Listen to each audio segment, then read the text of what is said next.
The stench of betrayal has a particular flavor in the dead of a New York winter. It's not the sharp tang of ozone before a storm, or the organic decay of forgotten leaves. It's sterile metallic, the cold scent of polished boardroom tables, expensive cologne masking emptiness, and the faint acrid hint of a blown-out candle. That's what I remember from the night my life was dismantled. The night my husband, my best friend, and the man I considered a second father held a private, brutal auction for the pieces of my soul. I wasn't supposed to remember. They made sure of that, with a vintage Cabernet Sauvignon laced with enough benzodiazepines to drop a horse.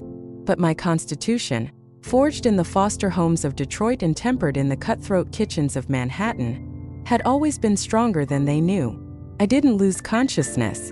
I descended into a paralytic hell, where I heard every word.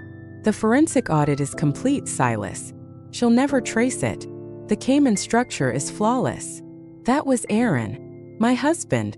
His voice, usually a warm baritone that promised safety, was now clipped, efficient, a scalpel dissecting our lives. And the FDA approval for the NeuroSoothe chip? Her name is still on the primary patent. That smooth, mellifluous concern belonged to Victoria, my college roommate, my maid of honor, the woman I'd held through her own divorce. I'd poured millions of my company's venture capital into her biotech startup. A tragic accident resolves that issue. A gas leak in the Hamptons house. The paperwork is already drafted. A shame about the fire.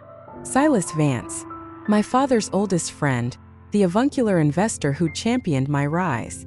The man who told me with tears in his eyes how proud my dead parents would have been of Verve, my neuromarketing empire. They spoke of my life, my work, my impending death as a complex merger. My fortune, my patents, my very identity were assets to be stripped and repackaged. The poison in my wine was their signing bonus. As the numbness claimed my limbs, the last thing I saw was Aaron pocketing my favorite jade pendant, a lazy smile on his face. A souvenir. They thought the gas leak worked. The coroner, deeply in Silas's pocket, signed off on a Jane Doe burned beyond recognition. I wasn't in that house. A homeless woman I'd often given cash to was lured there by a fake charity offer. They killed two birds with one stone, erasing me and a potential loose end. I read about my death in a filthy internet cafe in Newark weeks later, after crawling out of the Hudson, vomit and river water streaming from my hair, the poison and the cold nearly finishing what my loved ones had started. That was Lyra Vance. She died in that fire. I was reborn in the ice. Asterisk, asterisk, asterisk. 3 years is a long time to become a ghost. It's longer when you're meticulously building a phantom army. I started in the shadows of the city that never sleeps, because it also never looks too closely. I became a Lyra, a spectral figure in the digital underworld. My tools were no longer market analytics and focus groups, but blockchain trails, dark web forums, and the kind of debt that isn't financial. I called in favors from a lifetime of being decent in an indecent world. The hacker I'd kept out of jail, the ex-con I'd given a janitorial job, the whistleblower I'd protected. My new empire was built on secrets, and I mined them with a cold, singular focus. I learned that Aaron had married Victoria in a private Belize ceremony 6 months after my death. They lived in my renovated Soho penthouse. Silas had merged Verve with Victoria's biotech firm, Etheria, and taken it public, making billions. My NeuroSoothe chip, designed to help trauma patients regulate emotion, was being pitched to the military for combat readiness. They had everything, and they slept soundly, believing their sin buried under layers of money and ash. They were wrong. The ghost was ready to haunt. My re-entry into their world was not through the front door, but through the plumbing. I became a Lyra Smith, a reclusive, eccentric data security consultant from Switzerland, specializing in protecting the ultra-wealthy from themselves. My face, subtly altered by a masterful surgeon in soul and framed by a severe platinum bob, was a cold mask. My eyes, once a warm hazel, were now a flat, gunmetal gray behind non-prescription lenses. I spoke in a soft accent, less monotone. I was utterly forgettable, which was the point. Silas was the first target. His vice was not money or power, but legacy. He wanted to be remembered as a modern Medici. So I offered him a priceless artifact, the complete, uncensored digital footprint of his main rival, showing tax fraud, infidelities with minors, and ties to sanctioned regimes. I delivered it through an untraceable server for a fee of $1 and a single meeting.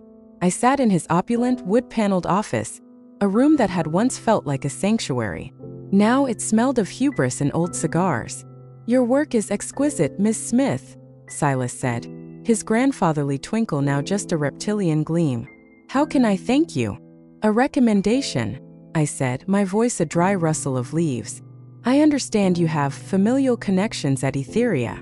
Their data vulnerabilities are a ticking bomb. Publicly traded companies are so exposed. A breach now would be catastrophic for their valuation and your reputation." He leaned forward, intrigued. "My son-in-law runs security there. Arrogant boy. Thinks firewalls are enough." Son-in-law. The word was a shard of glass in my gut. "Aaron, firewalls are for children," I replied. "I protect against the monsters that walk in through the front door." Within a week, I was contracted by Etheria for a comprehensive security overhaul. Aaron, now head of corporate security, was my point of contact. Seeing him again was like observing a specimen under glass. The same perfect jawline, the same artfully tousled chestnut hair. But the warmth was a practiced facade, the charm a weapon on a hair trigger. He'd gotten softer, richer, crueler. "We run a tight ship here, Miss Smith," he said, gesturing around the sleek, minimalist office that had been built with my ideas, my passion. "But Silas insists. So where do we start?" I handed him a tablet. "With the humans. They are the weakest code. A psychological audit. Stress tests on key personnel. Starting with the C-suite. You, Mr. Thorne. And your wife, of course." His smile tightened. "Victoria is delicate.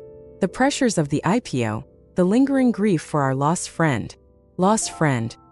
I wanted to drive the stylus of the tablet through his eye. Instead, I nodded. Grief makes one vulnerable to social engineering. It must be addressed. The audit was my theater. Wired with invisible sensors, I sat in rooms with them, probing, analyzing their lies as my software mapped their microexpressions, heart rate variability, and galvanic skin response. I was the mirror and I forced them to look. With Victoria, it was about vanity.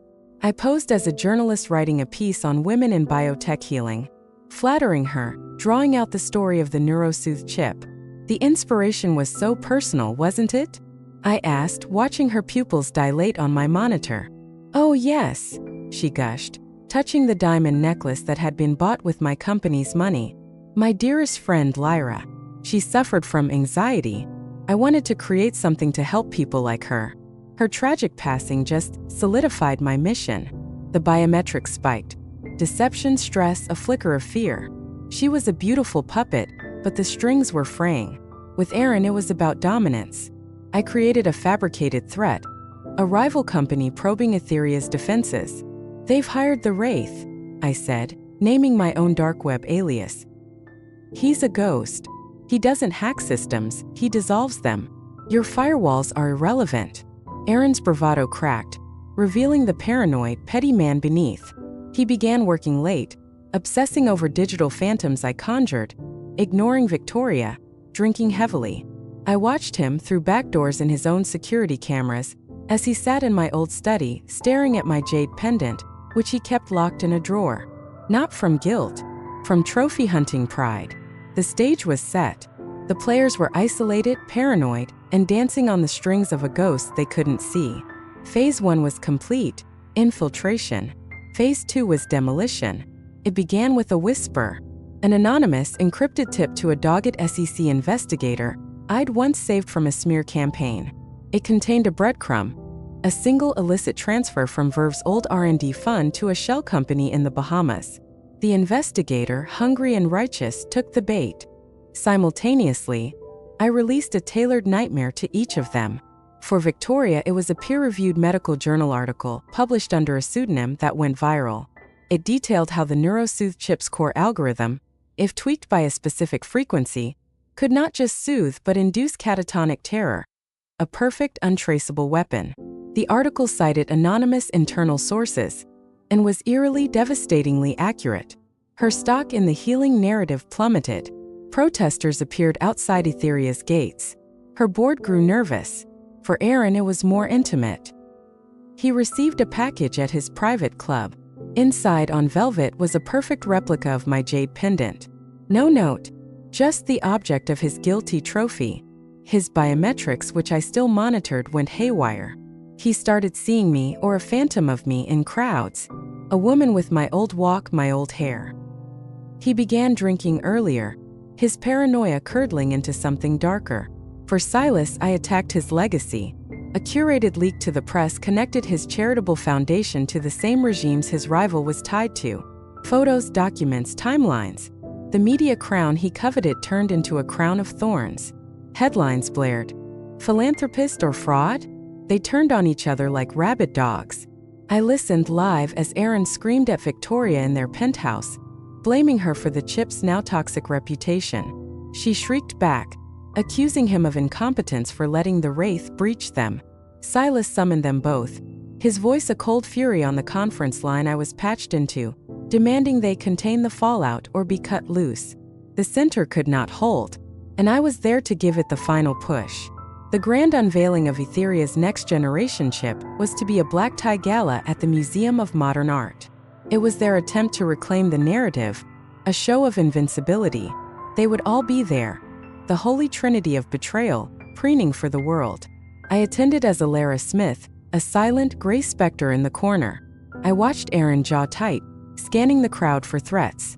Victoria, her smile brittle as crystal, was giving interviews about ethical innovation. Silas holding court, but his eyes darting, the affable mask slipping. As Victoria took the stage for the keynote address, the massive screen behind her flickered. Instead of the sleek Etheria logo, it showed a live feed of the SEC investigator, accompanied by federal agents, entering Etheria's headquarters downtown. A collective gasp rippled through the crowd. Then the feed changed. It is split into three. One side showed financial documents, tracing every stolen dollar from Verve to their personal accounts, with timestamps from before my death. The second showed private chat logs between Aaron and Victoria, planning the dosage of my poison, discussing the gas leak option. The third was the crown jewel. The audio. Clean, crisp, unmistakable. Their voices from that winter night 3 years ago filled the stunned silence of the gala. Asterisk, the forensic audit is complete, Silas. She'll never trace it. Asterisk, a tragic accident resolves that issue. The room erupted. Cameras flashed, not at the stage, but at their frozen, ashen faces. Aaron lunged for the AV booth, a futile gesture of a man trying to stop a tsunami with his hands.